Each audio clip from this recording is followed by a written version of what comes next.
Hello everyone, welcome to chemistry 360। Myself Sahban. Students, आज 12th की chemistry से एक नया चैप्टर स्टार्ट करेंगे।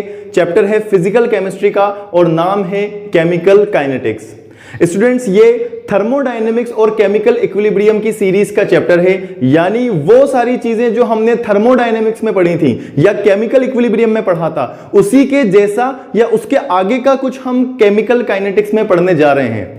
तो चैप्टर स्टार्ट करने के लिए मैं सबसे बेसिक आइडिया से स्टार्ट करूंगा, and that basic idea is chemical reaction. Students, chemical reaction की डेफिनेशन आप बहुत पहले से पढ़ते आ रहे हैं। कई तरह की केमिकल रिएक्शंस आपने पढ़ी हैं। क्या होती हैं केमिकल रिएक्शंस? एक्चुअल में किसी भी सब्सटेंस में आने वाले चेंज को हम केमिकल रिएक्शंस बोलते हैं, या मैं बोल सकता हूं कि केमिकल रिएक्शन के अंदर रिएक्टेंट्स जो हैं वो धीरे धीरे कन्वर्ट होते हैं प्रोडक्ट में। रिएक्टेंट्स रॉ मटेरियल होते हैं, इनके अंदर कुछ चेंज आता है, केमिकल या फिजिकल चेंज आता है, और ये किसी दूसरे प्रोडक्ट में, किसी दूसरे सब्सटेंस में कन्वर्ट हो जाते हैं। यानी मैं बोल सकता हूं रिएक्टेंट से प्रोडक्ट का बनना केमिकल रिएक्शन है। अब जब कभी भी हम केमिकल रिएक्शन को डिस्कस करते हैं तो वो कौन कौन से फैक्टर्स हैं, वो आसपास की कौन सी चीजें हैं जो डिस्कस की जाती हैं। देखिए, याद रखिएगा, जब कभी भी किसी केमिकल रिएक्शन की बात करते हैं तो हम इसके कुछ फैक्टर्स चेक करते हैं। ठीक है, कुछ फैक्टर्स चेक किए जाते हैं केमिकल रिएक्शन से रिलेटेड। वो फैक्टर्स क्या हैं, चलिए जानते हैं। सबसे पहले किसी भी केमिकल रिएक्शन की फिजिबिलिटी चेक की जाती है। क्या चेक की जाती है? फिजिबिलिटी चेक की जाती है। फिजिबिलिटी से क्या मीनिंग है? फिजिबिलिटी से मीनिंग है कि जिन दो रिएक्टेंट्स या दो से ज्यादा रिएक्टेंट्स में आप केमिकल रिएक्शन करवा रहे हो, वो रिएक्शन पॉसिबल भी है या नहीं। मेन सपोज कीजिए कि मैं रिएक्टेंट्स ले लेता हूं A प्लस B। ठीक है, दो रिएक्टेंट्स हैं A और B, और इनके बीच में मैं केमिकल रिएक्शन करवाना चाह रहा हूं, लेकिन जरूरी नहीं है कि ये केमिकल रिएक्शंस करें। यानी सबसे पहली बात जो ध्यान में रखी जाती है केमिकल रिएक्शन के लिए, वो है उस केमिकल रिएक्शन की फिजिबिलिटी, मींस केमिकल रिएक्शन होगा कि नहीं होगा। इसका बेस्ट एग्जांपल हमारा एटमॉस्फेयर है। स्टूडेंट्स, एटमॉस्फेयर में नाइट्रोजन और ऑक्सीजन दोनों गैसेस पाई जाती हैं, लेकिन आपने देखा होगा कि कभी भी नाइट्रोजन और ऑक्सीजन गैस आपस में रिएक्ट नहीं करती। ये दोनों एक दूसरे के लिए फिजिबल नहीं होती हैं। ठीक है, फिजिबिलिटी चेक करने के बाद, यानी केमिकल रिएक्शन होगा कि नहीं होगा, यह चेक करने के बाद हम सेकंड जो चीज चेक करते हैं किसी केमिकल रिएक्शन के लिए, वो है उस केमिकल रिएक्शन की कंडीशन। अब यहां कंडीशन से क्या मीनिंग है?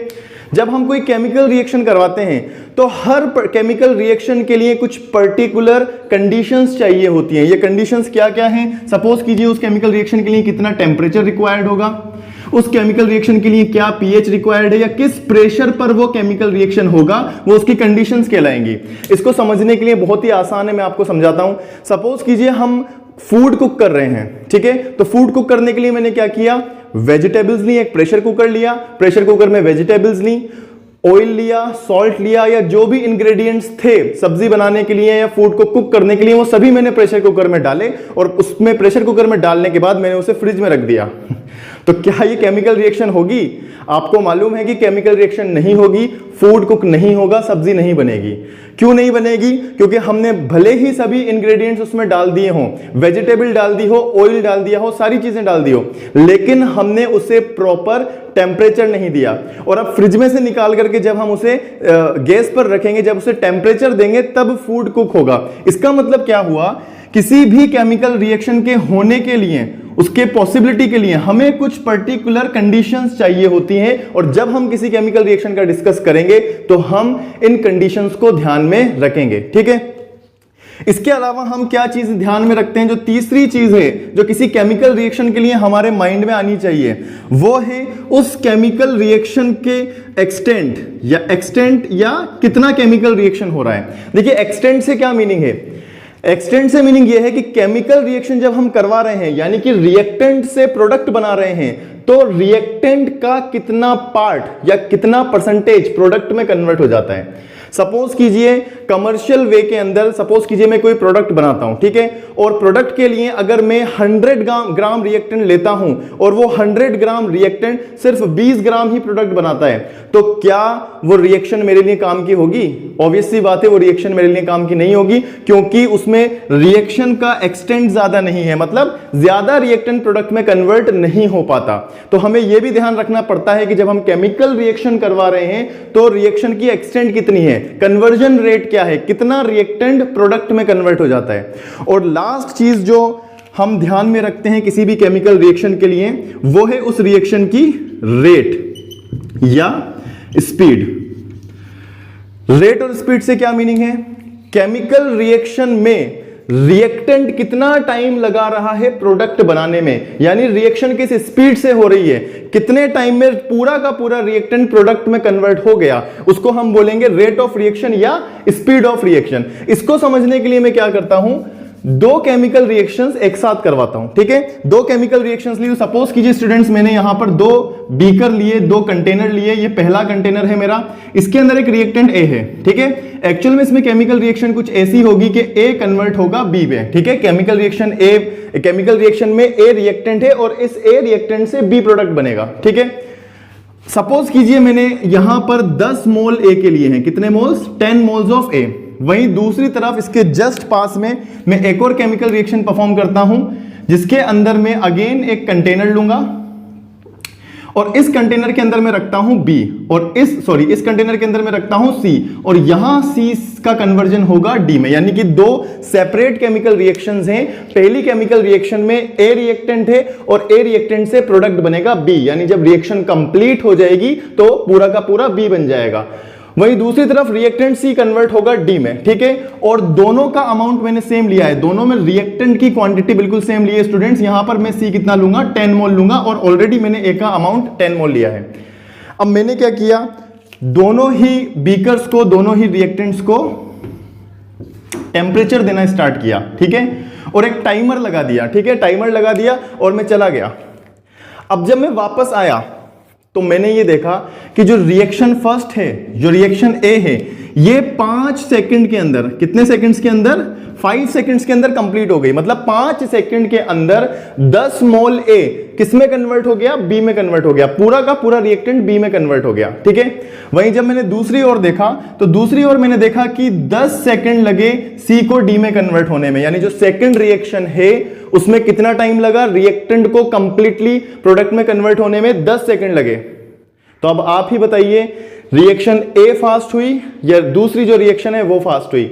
आपको मालूम है दोनों के अंदर रिएक्टेंट का अमाउंट सेम था, 10-10 मोल था, लेकिन जो पहली वाली रिएक्शन थी वो पहले हो गई, कम टाइम में हो गई, 5 सेकंड्स के अंदर कंप्लीट हो गई, जबकि जो दूसरी केमिकल रिएक्शन थी उसमें 10 सेकंड लगे, ठीक है। तो मैं बोल सकता हूं कि ये जो केमिकल रिएक्शन है ये फास्ट हुई, इसमें रिएक्टेंट तेजी से प्रोडक्ट में कन्वर्ट हुआ, और जो ये वाली केमिकल रिएक्शन थी ये स्लो हुई, मतलब जो केमिकल रिएक्टेंट था वो धीरे धीरे प्रोडक्ट में कन्वर्ट हुआ।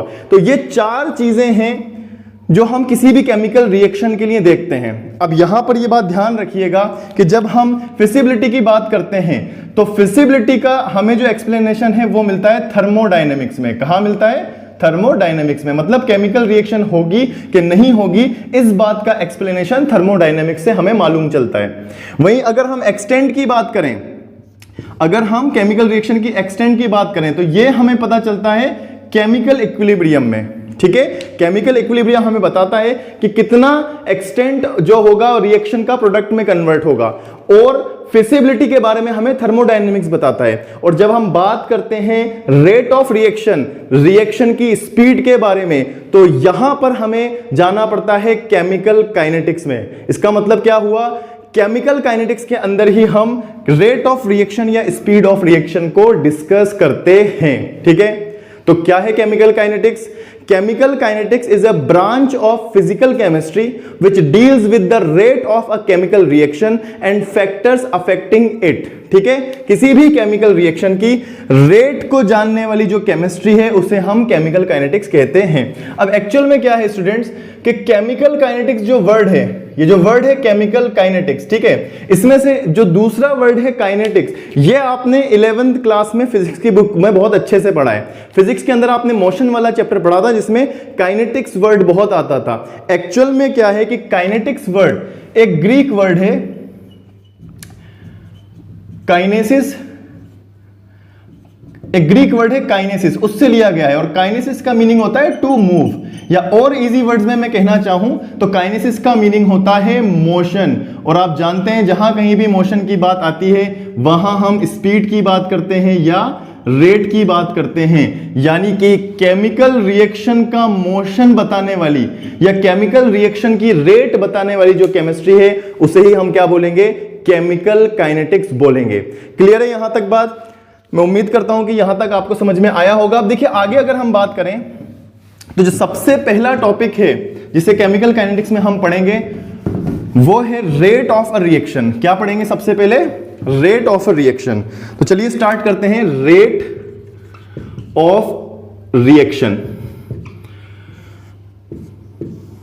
रेट का एक्चुअल मीनिंग होता है स्पीड, ठीक है। और स्पीड से क्या मीनिंग है? स्पीड से मीनिंग है कि कोई भी किसी भी पर्टिकुलर प्रॉपर्टी में, कोई सी भी हम प्रॉपर्टी ले लें, उसमें टाइम के साथ क्या चेंज आ रहा है, पर यूनिट टाइम में, हर सेकंड में, हर मिनट में, हर आवर में वो कितना चेंज कर रहा है, उसी को हम क्या बोलते हैं, रेट या स्पीड बोलते हैं। फॉर एग्जांपल मोशन वाले चैप्टर में आप क्या करते थे, सपोज कीजिए ये एक पॉइंट ए है और ये दूसरा पॉइंट बी है, ठीक है, ये दो पोजीशंस हैं ए और बी, ठीक है। और यहां से हमने क्या किया, यहां से हमने चलना स्टार्ट किया और ए से बी तक की जो डिस्टेंस है मान लीजिए 100 किलोमीटर है। ए से बी तक की डिस्टेंस क्या है, 100 किलोमीटर है। और सपोज कीजिए यहां से मुझे ए से मुझे बी तक जाने में 2 आवर लगते हैं। कितना टाइम लगा? 2 आवर। तो बताइए मेरी स्पीड क्या होगी? बहुत ही आसान है, मेरी स्पीड हम मेजर करेंगे change in position, change in position upon time. और कितनी पोजीशन चेंज हुई? मैं 100 किलोमीटर चला गया, कितने आवर में? 2 आवर में। तो मेरी स्पीड होगी 50 किलोमीटर पर आवर। यानी जब हम स्पीड की बात करते हैं तो हम उसे उसका कंपैरिजन टाइम के साथ करते हैं, पर सेकंड, पर मिनट, पर आवर कितना चेंज आया उसको हम स्पीड करते हैं। अब यहां पर हमारा चैप्टर मोशन से रिलेटेड तो है नहीं, हमारा चैप्टर तो केमिकल रिएक्शन से रिलेटेड है, तो इसी चीज को हम केमिकल रिएक्शन में पुट करते हैं। आपको मालूम है केमिकल रिएक्शन में क्या होगा, रिएक्टेंट कन्वर्ट होंगे प्रोडक्ट में, ठीक है। रिएक्टेंट अगर प्रोडक्ट में कन्वर्ट हो रहे हैं तो हम यहां पर ये चेक करेंगे कि पर यूनिट टाइम में, हर 1 सेकंड में कितना रिएक्टेंट प्रोडक्ट में कन्वर्ट हो जाता है। फॉर एग्जांपल सपोज कीजिए कि मैं कोई केमिकल रिएक्शन करवा रहा हूं जिसमें रिएक्टेंट प्रोडक्ट में कन्वर्ट होगा, तो शुरुआत में इनिशियली यानी रिएक्शन स्टार्ट नहीं हुई है, T इक्वल्स टू क्या होगा, 0 होगा। अब हमें मालूम है कि शुरुआत में रिएक्शन के अंदर सिर्फ और सिर्फ रिएक्टेंट होगा और प्रोडक्ट होगा ही नहीं, क्योंकि रिएक्शन स्टार्ट ही नहीं हुई। तो जो कंटेनर है उसमें सिर्फ रिएक्टेंट है, प्रोडक्ट बनना स्टार्ट नहीं हुआ है। सपोज कीजिए मैंने रिएक्शन स्टार्ट की और 1 सेकंड के बाद 20 मोल्स रिएक्टेंट प्रोडक्ट में कन्वर्ट हो गया, यानी कि 100 मोल में से 20% जो था वो प्रोडक्ट में कन्वर्ट हो गया। तो अब क्या होगा, 1 सेकंड के बाद 80 मोल रिएक्टेंट बचेगा और 20 मोल कन्वर्ट हो जाएगा प्रोडक्ट में। उसके बाद अगले सेकंड में बात करूंगा, यानी एक और सेकंड के बाद तो अगेन 20 मोल और कन्वर्ट हो जाएगा प्रोडक्ट में और प्रोडक्ट बन जाएगा 40। इसी तरह से T इज इक्वल्स टू 3 पर ये 40 हो जाएगा, that will be 60। T is equals to 4 पर ये 20 हो जाएगा और प्रोडक्ट बन जाएगा 80। और T इज इक्वल्स टू 5 पर 100% प्रोडक्ट बन जाएगा। पूरा का पूरा रिएक्टेंट 5 सेकंड के बाद पूरा का पूरा रिएक्टेंट प्रोडक्ट में कन्वर्ट हो जाएगा। अब मैं आपसे पूछूं कि रिएक्शन की स्पीड या रिएक्शन की रेट क्या है, तो ऑब्वियस सी बात है आप रेट ऑफ रिएक्शन कैसे निकालेंगे, rate of reaction change in concentration, change in concentration of reactant और प्रोडक्ट, आप दोनों में से कुछ भी ले सकते हैं, upon change in time. Change in time, time के साथ कितना चेंज आया। तो आप यहां पे देख सकते हैं 5 सेकंड के अंदर 100 मोल रिएक्टेंट प्रोडक्ट में कन्वर्ट हो गया, यानी स्पीड कितनी थी 20 मोल पर सेकंड। इसका मीनिंग क्या हुआ, हर सेकंड 20 मोल रिएक्टेंट प्रोडक्ट में कन्वर्ट हो जाता है। ठीक है, तो एक्चुअली में what is rate of reaction, किसी भी केमिकल रिएक्शन में हर सेकंड पर यूनिट टाइम में जितना रिएक्टेंट प्रोडक्ट में कन्वर्ट होता है उसे उसकी रेट ऑफ रिएक्शन कहते हैं। ठीक है, ऐसा यूनिट की बात करें अगर हम, तो ऑब्वियस सी बात है रेट ऑफ रिएक्शन में क्या है, change in concentration of reactant. और रिएक्टेंट की कॉन्सेंट्रेशन क्या होती है, रिएक्टेंट की कॉन्सेंट्रेशन होती है मोल पर लीटर, और अपॉन टाइम तो नीचे क्या लगा दूंगा, सेकंड, तो मोल पर litre second will be the SI unit of rate of a reaction. ठीक है, तो मैं उम्मीद करता हूं कि आपको यहां तक सारी बातें क्लियर हो गई होंगी। अब यहां पर एक क्वेश्चन अराइज होता है, और वो क्वेश्चन ये है कि हम किन केमिकल रिएक्शंस की रेट डिटरमाइन करेंगे। वो कौन सी केमिकल रिएक्शंस हैं जिनकी रेट ऑफ रिएक्शन निकाली जा सकती है। क्या सभी केमिकल रिएक्शंस की रेट डिटरमाइन की जा सकती हैं, या कुछ स्पेसिफिक केमिकल रिएक्शंस ही हैं जिनका हम रेट या स्पीड डिटरमाइन कर सकते हैं। तो इसके लिए हमें पढ़ना होगा टाइप्स ऑफ केमिकल रिएक्शन।